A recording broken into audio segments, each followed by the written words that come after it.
नमस्कार, आप देख रहे हैं ग्लोबल ड्रामा वीकली, जहां हम दुनिया के कुछ इंपॉर्टेंट इवेंट को डिस्कस करते हैं, वो भी आसान भाषा में। यह हफ्ता दुनिया के लिए काफी हैवी रहा है। मिडिल ईस्ट में युद्ध जारी रहे, ग्लोबल ऑयल और गैस के रेट्स बढ़ गए, नेपाल में इलेक्शन हुआ और कुछ अनएक्सपेक्टेड ह्यूमन स्टोरीज निकल कर सामने आई। तो चलिए शुरू करते हैं इस हफ्ते की सबसे बड़ी कहानियों से। ईरान इजराइल की वॉर को लेकर के कुछ अपडेट्स आई। आयतुल्ला अली खमेनी के मारे जाने के बाद इजराइल का जवाब आना तो तय था, क्योंकि खमेनी एक ऐसे नेता थे जो 1989 से ईरान की राजनीति और मिडिल ईस्ट की स्ट्रेटेजी का केंद्र थे। अब ऑब्वियस था कि ईरान का तो जवाब आएगा। ईरान ने मिसाइल्स और ड्रोन लॉन्च किए। टारगेट सिर्फ इजराइल नहीं था, अमेरिकी बेस भी शामिल थे। यूएस बॉम्बर्स ने ईरानियन मिसाइल सिस्टम को टारगेट किया और रिपोर्ट्स के अनुसार एक ईरानियन वॉरशिप को भी डुबा दिया। लेकिन इस युद्ध की सबसे भारी कीमत चुकानी पड़ी सिविलियंस को। ईरान में एक स्कूल पर हुए हमले में 160 से भी ज्यादा बच्चों की मौत हो गई। हजारों लोग सड़कों पर निकले बच्चों की तस्वीरें लेकर, और फ्यूनरल की तस्वीरें सोशल मीडिया पे देखी गई। खमेनी की डेथ के बाद दुनिया भर में रिएक्शन आने लगे। पूरी दुनिया दो खेमों में बट गई। एक वो लोग थे जो खमेनी की डेथ को सेलिब्रेट कर रहे थे,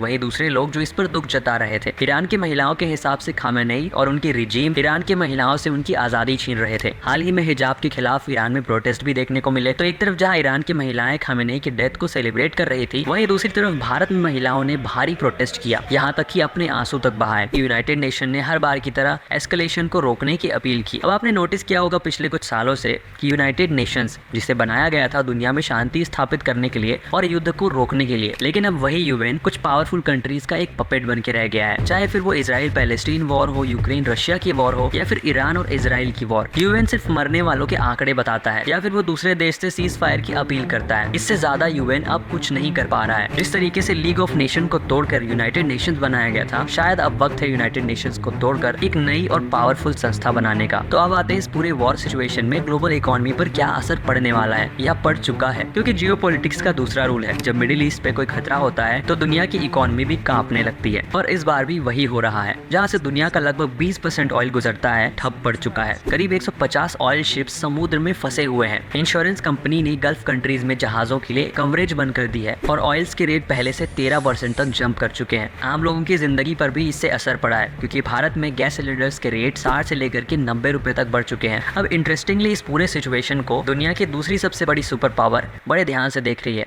यानी कि चाइना। अभी चाइना के पास ऑयल रिजर्व्स तो हैं, लेकिन शॉर्ट टर्म के लिए। बीजिंग की असली चिंता तो लॉन्ग टर्म के लिए है। मिडिल ईस्ट सिर्फ एक ऑयल सप्लायर नहीं है, ये चाइना की ट्रेड रूट और इन्वेस्टमेंट का सबसे बड़ा हिस्सा है। तो अगर इस वॉर से ये ट्रेड रूट डिसरप्ट होता है तो चाइना की इकोनॉमी को एक बड़ा झटका लग सकता है। यानी बीजिंग शायद यही सोच रहा है कि आखिर इस वॉर का एंड गेम क्या है। अब इस पूरे वॉर सिचुएशन के बीच फाइनली मोदी जी के बेस्ट फ्रेंड डोनाल्ड ट्रम्प का एक स्टेटमेंट आया और उसने कहा कि अगर ईरान बिना किसी शर्त के पूरे तरीके से सरेंडर करने के लिए तैयार है तो यूएस वहाँ के लोगों को इम्यूनिटी देने का वादा करता है और वो ईरान के लोगों के साथ मिलकर एक नया ईरान बनाने की बात करता है। इन सभी के बीच में एक छोटी लेकिन इंटरेस्टिंग कहानी सामने आई। मिडिल ईस्ट क्राइसिस की वजह से बहुत सारी फ्लाइट्स रद्द हो गई थी और भारत के लोग दुबई में फंस चुके थे। तभी बॉलीवुड के एक्टर सोनू सूद फिर से निकल करके सामने आए और उन्होंने कहा कि अगर कोई सेलिब्रिटी या आम इंसान दुबई में फंसा हुआ है तो वो उसे फ्री में अकोमोडेशन देने के लिए तैयार है। जो लोग भी हमारे हिंदुस्तानी या किसी भी नेशनैलिटी के लोग फंसे हुए हैं दुबई के अंदर, आप प्लीज मुझे डीएम कीजिए ऑन इंस्टाग्राम या फिर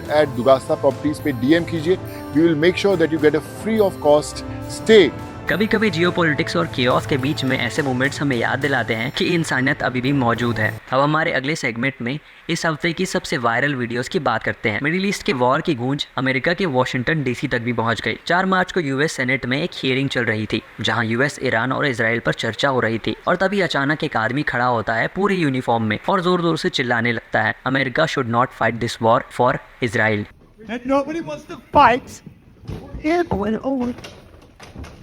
उस इंसान का नाम था ब्रायन मकगिनीस। और फिर शुरू हुआ पूरा ड्रामा। पुलिस ने तुरंत उसके साथ हिंसा करना शुरू कर दिया। हियरिंग रूम के दरवाजे के पास पूरी टग ऑफ वॉर सिचुएशन बन गई। वीडियो में देखा गया कि ऑफिसर उस प्रोटेस्टर को खींचते हुए बाहर निकाल रहे हैं और उसी स्ट्रगल के दौरान मकगिनीस का हाथ दरवाजे में फंस गया।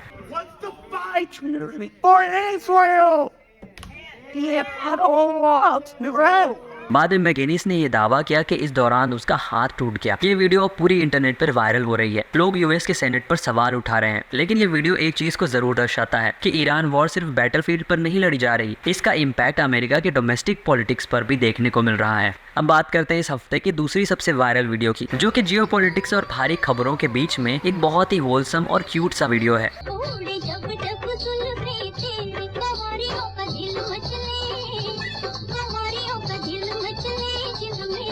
लगभग 8 से 10 साल के ये बच्चे जो हिंदी सिनेमा के गानों पर डांस कर रहे हैं। इन बच्चों के क्यूट एक्सप्रेशंस ने पूरे इंटरनेट को मेल्ट कर दिया है। और इंटरेस्टिंग बात ये है कि ये कोई गवर्नमेंट प्रोग्राम नहीं है, बल्कि मोस्टली स्कूल के टैलेंट शोज और कल्चरल इवेंट्स का हिस्सा है। असल में बात यह है कि सेंट्रल एशिया, खासतौर पे उज्बेकिस्तान में हिंदी सिनेमा को लेकर के काफी क्रेज है। सोवियत इरा से ही राज कपूर, अमिताभ बच्चन और दिलीप कुमार जैसी हिंदी फिल्मों ने वहाँ पे ह्यूज फैन बेस बना लिया है। और शायद यही सॉफ्ट पावर होती है, जहां डिप्लोमेसी और पॉलिटिक्स की जरूरत नहीं पड़ती, बल्कि म्यूजिक और फिल्में ही देशों को आपस में जोड़ती है। अब जल्दी से स्पोर्ट्स का भी थोड़ा सा अपडेट ले लेते हैं। अभी भारतीय टीम T20 वर्ल्ड कप 2026 के ग्रैंड फिनाले में पहुंच चुकी है। 5 मार्च का सेमीफाइनल इंडिया और इंग्लैंड के बीच में वानखेड़े स्टेडियम में खेला गया। इस हाई प्रेशर मुकाबले में भारत ने इंग्लैंड को सिर्फ 7 रनों से हरा दिया। इस मैच में संजू सैमसन की बैटिंग, जसप्रीत बुमराह की डेथ ओवर में बॉलिंग और अक्षर पटेल की कमाल की फील्डिंग ने लोगों से तारीफें बटोरी। वहीं इंग्लैंड की तरफ से जैकब बैथल ने 105 रन बनाकर मैच को आखिरी ओवर तक खींच लिया, लेकिन आखिर में बापू ने अंग्रेजों को हरा ही दिया। अब सभी की नजरें ग्रैंड फिनाले पर हैं, जिसमें भारत का मुकाबला होगा न्यूजीलैंड से, वो भी इसी संडे। उम्मीद है जब आप ये वीडियो देख रहे होगे तो इंडिया मैच जीतकर ट्रॉफी अपने नाम कर चुकी होगी।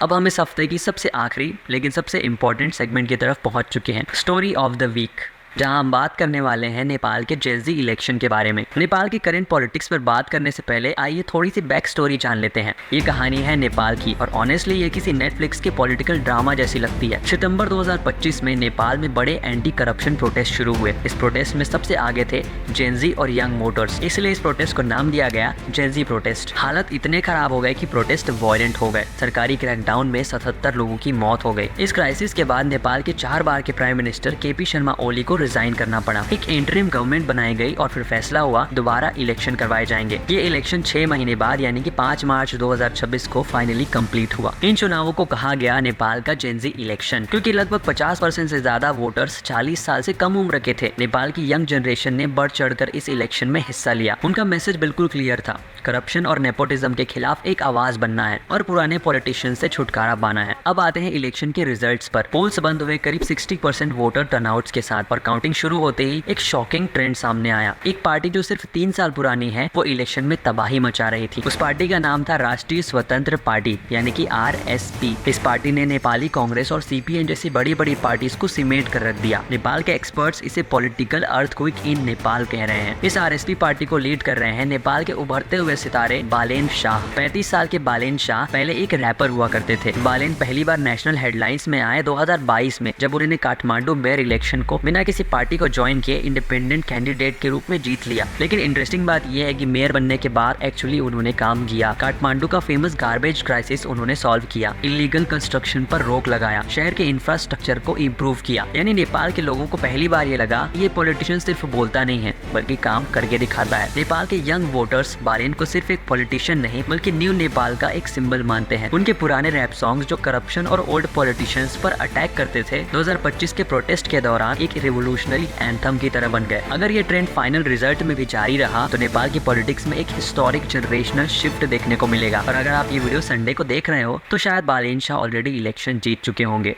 I hope so. इसी के साथ मैं मिलूंगा आपसे अगले वीडियो में दुनिया भर की कुछ इंपॉर्टेंट अपडेट्स को लेकर।